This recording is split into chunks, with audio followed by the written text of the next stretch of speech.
Hi everyone, it's Shar and welcome back to my channel, or welcome if you are new here. It is a very cozy and fall day, and that is putting me right in the mood to read some cozy books.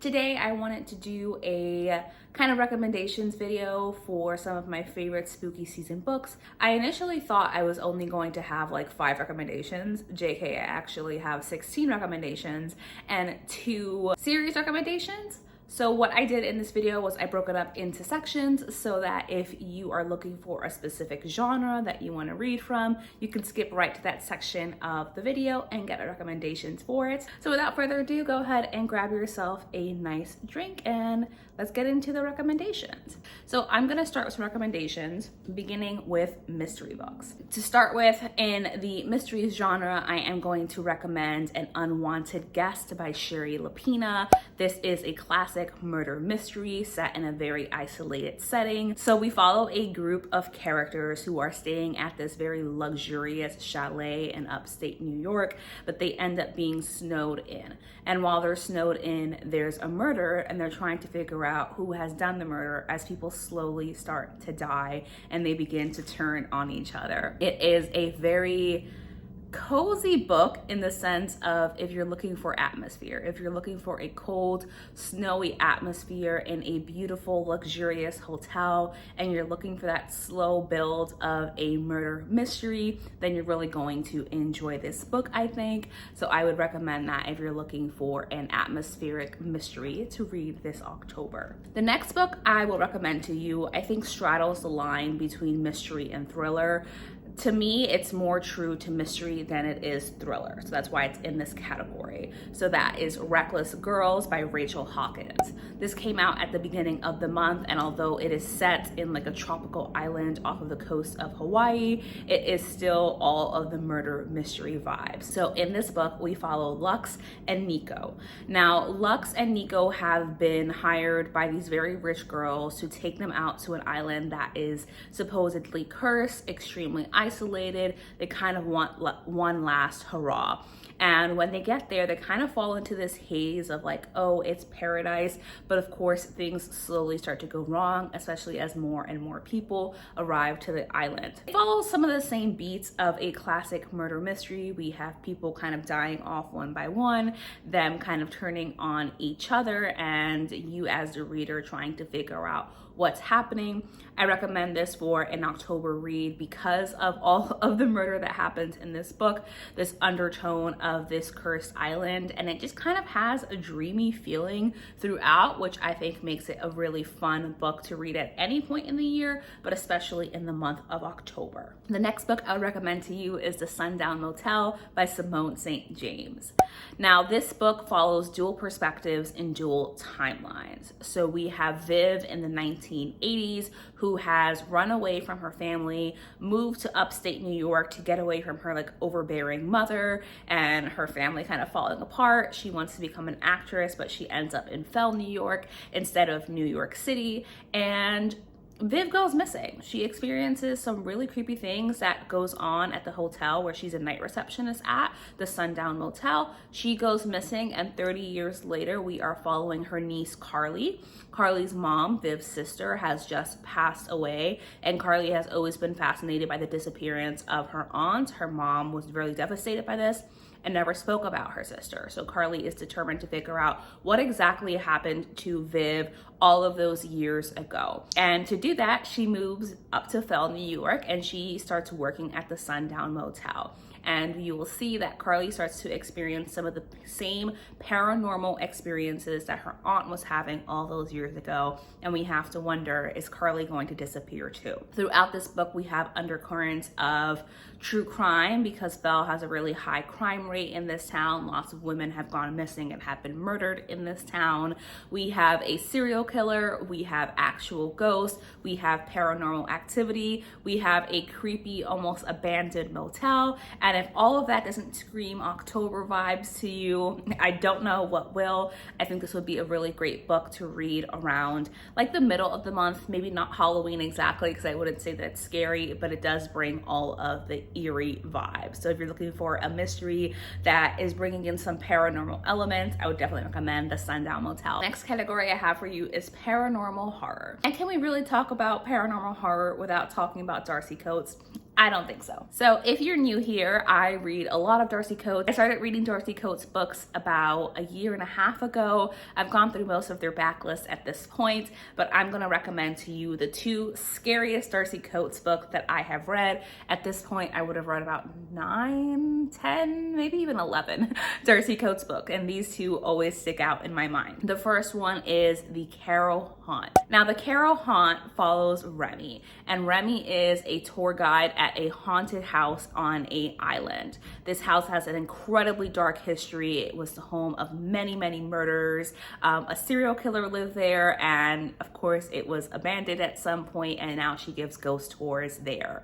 One day she gives a ghost tour, and this guy is like, hey, I want to do a paranormal investigation. I'm gonna bring in a crew. You can be part of my crew if you can convince the owner to let me do this. Remy is weary at first because she knows that the Carroll place is pretty haunted, but she's intrigued by this idea, so she agrees. And this guy brings in his paranormal crew, and things go wrong real quick because these ghosts are pissed off and they have a lot of control over the house and a lot of ability to manipulate their environment and to cause harm to others. So it is such a good time, especially if you love the idea of a haunted story set in a known haunted house with a paranormal investigation team. Darcy Coates does horror really, really well in terms of you will be spooked. There are quite a few jump scare scenes in here. It is incredibly eerie and scary and haunting, and just it freaked me out. I struggled reading it, and I would definitely recommend reading this at night because it's going to add to that atmosphere. Like, the atmosphere is absolutely top notch. I felt not like I was watching a horror movie, but like I was in the horror movie while I read this book. So I'm going to recommend that you give it a go, especially if you want to be scared and you want some ghosts to be in there. Also, Darcy Coates books are on Kindle Unlimited. So if you have that, you can read all of those books as part of your membership. The next Darcy Coates book I'm going to recommend to you is Dead Lake. Now, Dead Lake follows Sam, and Sam is an artist who has an exhibition coming up, but she hasn't finished all of the pieces that she needs. She is experiencing a lot of like artist painter's block, right? She just can't. So she goes up to her uncle's cabin, and she starts having some really weird dreams and waking up in the middle of the night with her painting incredibly dark, creepy murder scenes, just things way outside of her normal art style. And she's stuck. She's isolated there because there's no Wi-Fi signal, there's no cell signal. She wanted to be isolated at this cabin to help her like artistic creativity and to help her focus, but things go wrong very, very quickly, and she starts to feel like someone is inside of the cabin with her, someone is stalking her. It is so creepy because we have a paranormal threat and we have a human threat in this. Some paranormal element is messing with Sam's dreams, and some human element is gonna mess with Sam's life. So it is such a good time, especially if you love like an isolated setting, if you love the idea of there being no cell service and no signal and just someone being stuck at a cabin completely alone without help, not knowing what the threat is. This is not a spoiler, but if the idea of a dead body crawling into your bed and cuddling you while you sleep disgusts you, you're gonna love this book because that is in it. So those definitely are the two Darcy Coates books that just stand out to me so much due to the fact that they are quite literally horrifying, and I can remember them so vividly. The next book that I'm gonna recommend to you is Horror Store by Grady Hendrix. Now, Horror Store follows 3 employees who work at a store called Orsk, and Orsk is a furniture store. Essentially, it's IKEA. So they work at an IKEA, and things are being moved around with, merchandise is being messed with, and headquarters is gonna come to the store to check things out. In preparation for that, the manager of the store gets 3 people together and says, we need to come and investigate what's going on at night. They think that someone is kind of sleeping in there and they want to bust what is going on so that they don't get in trouble with headquarters. It's in the category of paranormal horror for a reason. This has a lot of body horror in it. It goes off the rails. I would 100% recommend reading this physically because it's mixed media. Like, the whole book is almost set up like an IKEA catalog, and it just slowly gets darker and darker, and it's one of the most unique books that I have ever read. There are graphic scenes of torture in here. The ghosts are truly horrifying. There's a lot of body horror, rats, insects, feces, things like that. So if you're into body horror and you like the idea of a weird book that goes off the rail, if you like the idea of IKEA at night but make it haunted, then I'm going to recommend this book to you. And the final book I'm going to recommend in the paranormal horror category is going to be Home Before Dark by Riley Sager. This was the first Riley Sager that I ever read. I know that it has mixed reviews. Ultimately, I really enjoyed it. And I enjoyed this because we are following Maggie, and Maggie is moving back to her childhood home. She flips houses, essentially. Her parents have died, and her father was really famous for writing a true story about their haunted house, and their family got famous for how horrendously haunted that house is. But Maggie thinks that her father is full of shit because she's like, I lived in that house. I would have remembered if there was any creepy things going on in that house. I don't think that house is haunted. So for her, going back to this house is not just an opportunity to flip it and make some money, but for her to find out the truth of, is her father lying? So Maggie wants to find out what's happening. And throughout this whole book, we straddle the line of not knowing whether the things that Maggie is experiencing are paranormal, whether they're psychological and in her mind, or whether there's something else going on entirely. I would recommend this book for the atmosphere. I would recommend this book for the creepy scenes, but I would not recommend this book if you're going in and you want to be scared. It's not scary. I would recommend it if you're looking for that eerie, creepy, haunted house vibe where you're not quite sure what is going on. All right, and that brings us to our next category, which is going to be Gothic horror. Now, Gothic horror is one of my favorite genres. I love a slow, eerie, atmospheric story. Plot, cool if it's there. But with Gothic horror, for me, it is the beautiful writing, the haunting atmosphere, the slow buildup of what's going on, the eeriness, and just being so immersed in the character's mind. And by nature, I think this is a great genre to read throughout the month of October and even November if you want to stick with the creepy fall vibes. So I don't believe that all of these books are technically classed as Gothic horror, but they all fit those things that I'm looking for when I consider a book a Gothic horror, and that is largely writing, atmosphere, and vibes. So my first recommendation for you is Horrid by Katrina Leno. Now, Horrid follows Jane, and Jane and her mom have just moved away from, I think they were in California, to her mom's childhood home in Maine. This is a super creepy old mansion in Maine, and Jane is dealing with a lot of her own mental health issues and her struggles. And of course, the house is haunted. There are some creepy things going on. She is just experiencing a lot of paranormal activity, things moving at night, a lot of noises, feeling like she's being watched and like she's being attacked. And her mom is definitely keeping some secrets in it. So in this story, we try to figure out what is going on with the house, what is going on with Jane and her internal world, and what secrets the mom is keeping, and they are all connected. I recommend this if you like beautiful writing. I recommend this if you enjoy an eerie setting. If the idea of reading a book set in gloomy weather in the Northeast in Maine appeals to you, if you like the idea of an old haunted Victorian house, I would definitely recommend it. Yeah, that is Horrid by Katrina Leno. The next book I'm recommending to you is And the Trees Crept In by Dawn Kurtikich. I read this in June or something like that. And I think it's the perfect book to read in October. In this book, we are following Scylla and we are following Nori. And Scylla and Nori have just escaped their very abusive parents, and they ran away to their aunt's home in the middle of the wood. Their mom always told them, don't go back to that house, but they had no other choice but to go to that house. Everything is dandy at first, but things quickly go wrong. They start to run out of food, and throughout this novel, we are mostly in the point of view of Scylla.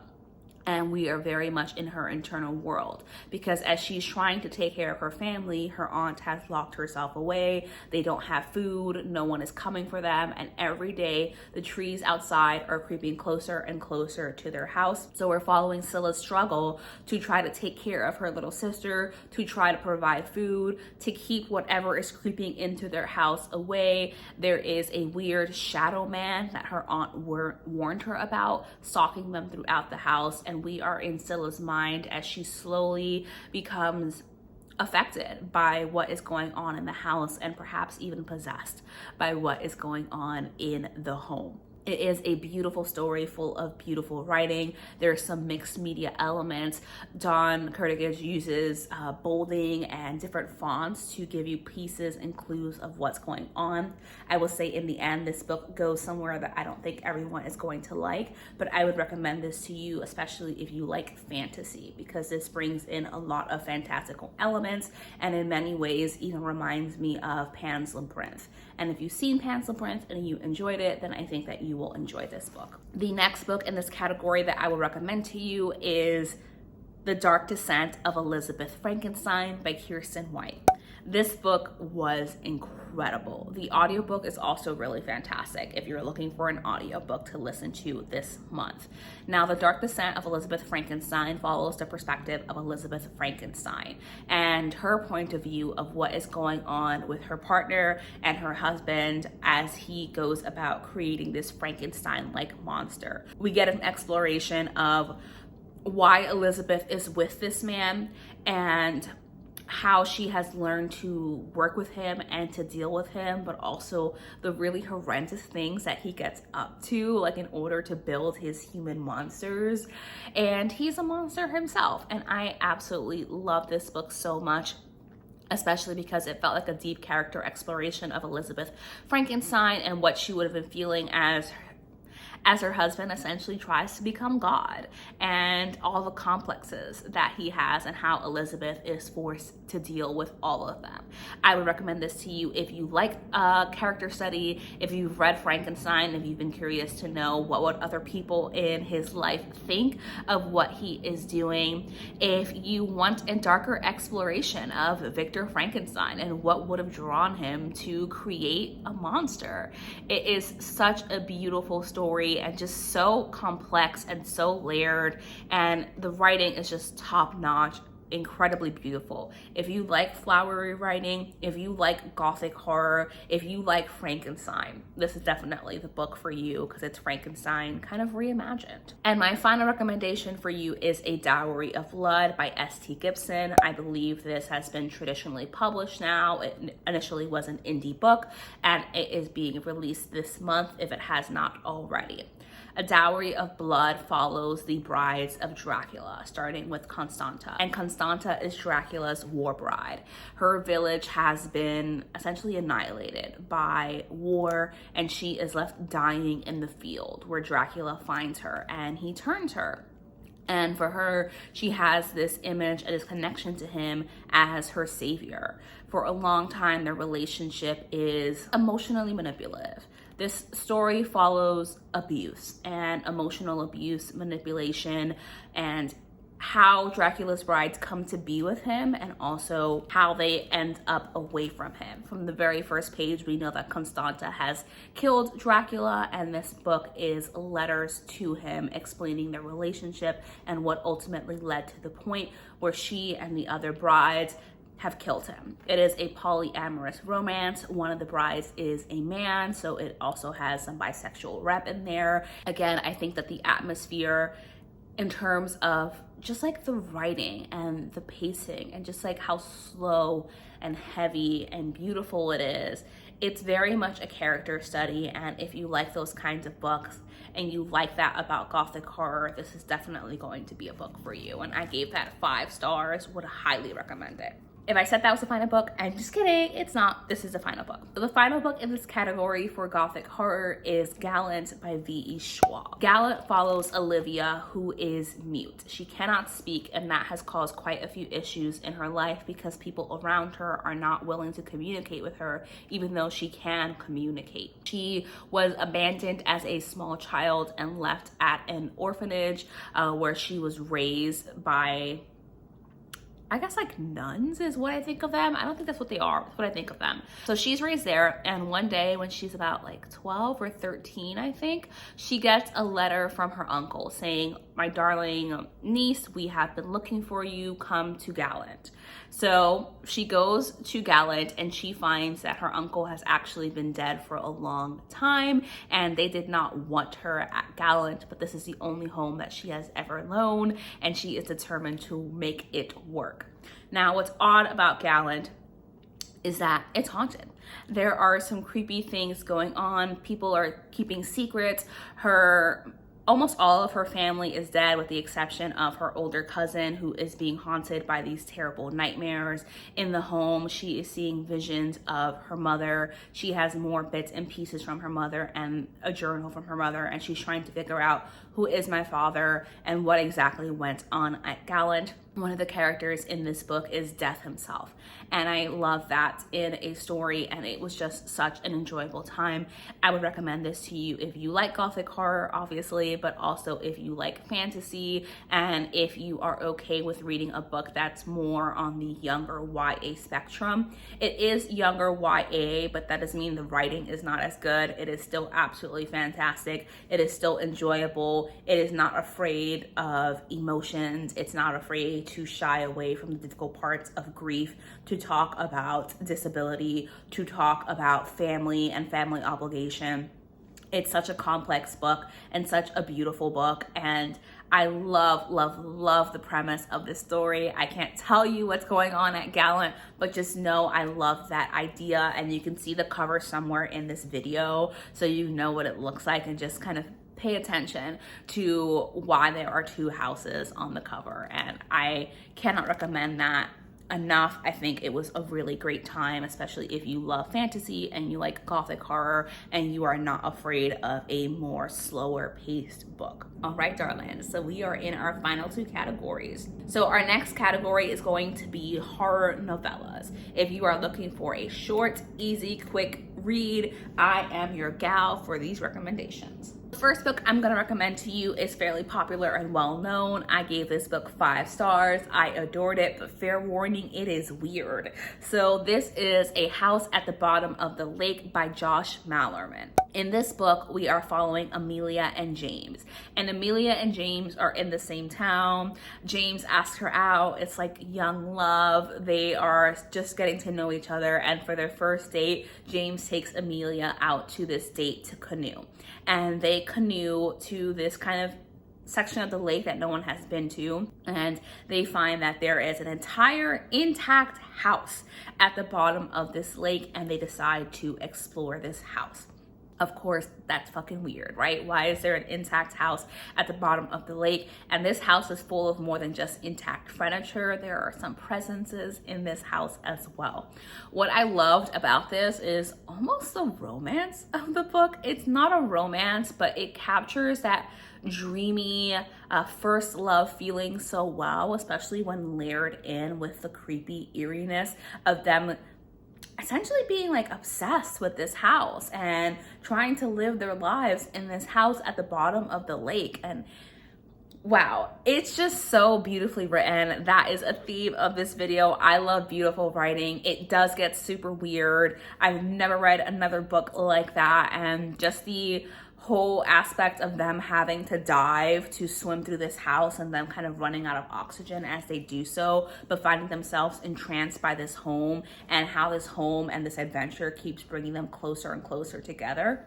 It is a fantastic time, and also a pretty short book. I think it's something like 2 hours to read, and somewhere between 100 and 200 pages. The next horror novella I would recommend to you is Come Closer by Sarah Graham. This is a possession story, and a true possession story. So in this book, we are following Amanda, and Amanda and her fiance or her husband, whoever, are very, very happy together, but Amanda starts to behave very oddly. She is losing time. She is finding herself doing weird things. She is finding herself with dark obsessions. She keeps hearing tapping in her home, and she is slowly being possessed by a demon. And this book tracks her possession. It is so creepy. If the idea of something kind of infiltrating your mind and living inside of you and taking over your body and making you do horrible things scares you, this is definitely going to be the book to read in October. Now, I will tell you, this is a slower paced book. We truly are following the possession, and Sarah Graham does a great job of making you feel that slow possession, because it's not a all at once she's possessed by a demon. It is slowly she loses bits of herself until she is fully possessed by this demon. How she unknowingly accepts and welcomes this demon inside of her. It was so creepy, and a part of how this demon is able to do it is through her dreams, and that made me scared to dream for a while, because she had no control over what she was dreaming about, and she just thought they were dreams. But as you will learn, they were not dreams. So I recommend that if you're looking for a classic possession story and you want the book to feel like a possession. The final horror novella that I have for you is Stolen Tongues by Felix Blackwell. Now, this follows Faye and Felix, and they have gone up to Faye's parents' cabin in the woods, kind of like a honeymoon connection thing. So they go up there, but Faye has always been a sleep talker, and it is even worse in this cabin, where she starts saying some really weird shit in her dreams, start pointing out some really weird shit while she is asleep, and it is creeping Felix out. Not only is she doing that, they have this bird that is kind of mimicking what is going on around them, and he keeps hearing footsteps around the house. They're being stalked by something. They get away from the cabin, but whatever was at the cabin follows them. And we follow the story of Felix trying to figure out what is going on with his fiance and why she is becoming a different person, and what exactly this has to do with the cabin and potentially a curse at this cabin. It is incredibly scary. It brings all of the eerie vibes. Oh man, just thinking about it, I get full body shivers, because something that the author does really well is describe for you the atmosphere, describe for you the scene, and make you feel like you are in that scene, hearing the same things that Felix is hearing, feeling the same things that Felix is feeling, and ultimately feeling like there's someone watching you. There's something inside of your house. And my final recommendation to you is Last Case at a Baggage Auction. Last Case at a Baggage Auction follows two characters. We have Charlie and we have Joey. We never know the exact time period that we're set in, but I believe we're in like 1940s, 1950s Detroit, I think. And these two go to baggage auctions. Essentially, a baggage auction is where someone has left behind luggage or suitcases or bags in a hotel room that were unclaimed. The hotels will then auction them off. One day, Joey wins a bag, and inside of that bag is an old gramophone, and he plays it, and it plays the eeriest, creepiest music that slowly takes over Joey's mind and leads to his possession as well. So we have another possession story. The thing is, this music is not satisfied with possessing Joey alone. It wants to possess the world. They live in an apartment building, so that music is seeping into other apartments and causing other people to become obsessed with the gramophone, obsessed with the music, and slowly possessed. And Charlie is watching his friends essentially disappear, completely lose himself and become a different person. And he's trying to figure out what is going on with this gramophone and why is it causing this reaction in other people. This is a pretty unique premise. I haven't heard of possession. I haven't read a book where possession takes place through music before. It has a lot of like lore in it. It is incredibly dark at times because It's playing on this idea of there being a cult and this cult coming back through this music. And it was just such a quick read. The audiobook is really fantastic for it. I think it's like 3 or 4 hours long, something along those lines. So I would recommend this to you if you're looking for a short read and you want a really weird book with a cold and snowy atmosphere set sometime in the 1930s to 50s. That is my final recommendation for you in the horror novella section. Coming to the end of this video, we have 2 series I would recommend. And unless you have been living under a rock, you will know these series. The first series I'm gonna recommend to you is A Good Girl's Guide to Murder by Holly Jackson. I was not expecting to love this book as much as I did love this book, but I adored it and I adored the series. I want to own the full sets, but I only own one of the books because I read the other 2 from the library. A Good Girl's Guide to Murder starts with the first book, A Good Girl's Guide to Murder, which follows Pip. And Pip lives in a small town in Connecticut in this American version. I don't think it was necessary to change the setting from the UK, but they do. So we're in Connecticut in this version of the story, and there has been a murder that happened a few years ago where someone was accused of a murder. However, the person that was accused, Pip knew them really well and feels like that's deeply not plausible. So she decides that for her senior thesis, she is going to investigate this murder and figure out what really happened. Of course, she does, and we uncover lots of secrets in the town. If you like Pretty Little Liars, this book definitely reminded me of Pretty Little Liars with all of the drama that is going on, but I promise this is a series that gets even better as it goes on. The first book is enjoyable in like a cheesy ABC show type way, but with deeper themes in there because there are definitely conversations in there about race and racial profiling and bias and all of that and how it led to this murder conviction that really was false. But what I would tell you is that the third book is all of the October vibes because it goes off the fucking rails.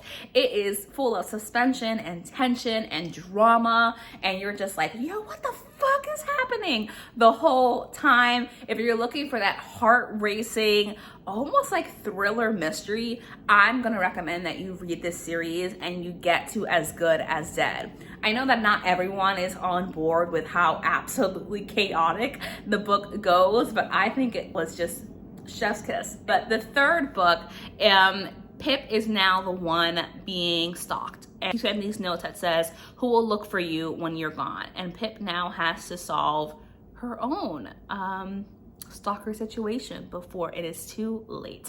So that is what I will tell you about that. And the final series that I have to recommend to you, and the final book series in this video, is The Diviners by Lippa Bray. Is anyone surprised? No. So The Diviners follows Evie O'Neill, and Evie has been kicked out of her small Ohio town by her parents because she has a drinking and a partying problem, or so they tell her. That's why they kick her out. In reality, they're tired of dealing with her bullshit. So they send her to go live with her uncle in New York City. Now, Evie has a gift where she can touch any object and essentially know the history of that object and any secrets associated with the person for whom the object belongs. And it is such a big scheme here because when she moves to New York City, there is a serial killer named Naughty John. And Naughty John is going around and murdering various people throughout the city, and Evie eventually gets wrapped up into it because her uncle is brought in for some expertise around what is going on, because there are themes of like, they think there's something like religious going on or something related to history, and that is her uncle's area of expertise. But The Diviners is an entire series, so there are bigger things going on around the Diviners, like Evie, who have powers, why exactly they exist, and then all of the paranormal elements that are essentially coming about to bring the end of days in this world. What I think is the scariest about this book, and I say this every time I talk about this series, is human nature and how absolutely disgusting humans are, how poorly immigrant groups have been treated throughout history, how poorly people of color have been treated throughout history, and Libba Bray does not shy away from the real history of what went on in 1920s America and beyond. And the audiobooks are fantastic, like top notch, so good. Some of the best audiobooks I've ever listened to. It is only one person, but the way that she is, January Lavoie, I think, yeah, is the one narrating the book. And the way that she's able to bring life to all of these characters and has so many different voices for them, it feels like a full cast story. There is music and singing in this throughout it as well. And it just brings that eerie, chills up and down your spine atmosphere that you may be looking for this October. So my darlings, that is it. Those are all of the book recommendations I have for you for this October. I hope that you were able to find at least a couple of books that you will be reading this month. If you do end up reading any of these books, or if you have read any of these books, do let me know in the comments below. If you did like this video, please do make sure to like it, to comment, to subscribe, to share, to do all of the things. It just helps me and my channel, and I appreciate and love the support so much. If you aren't already subscribed, please make sure that you do so before you head on out to my next video, which I will have linked at the end of this video, and I will see you in my next one. Bye.